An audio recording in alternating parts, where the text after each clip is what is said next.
So when we talk about an attacking length, there's a very risk-reward scenario with this. You've got to be very careful when to use it. An attacking length is something that you're looking for the second bounce to die away in the back corner so that your opponent either is totally out of position, you might even win the point with it, or they're having to force up a boast or a loose ball in which you can totally pounce and attack on the next shot.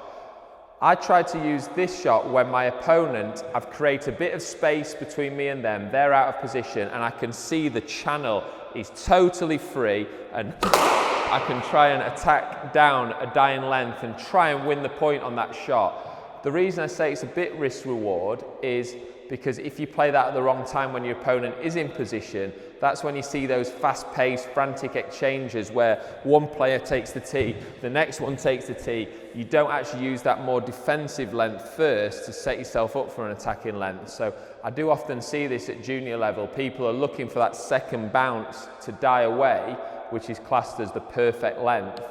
But without having the space there to do it, it's a very difficult skill to implement, really.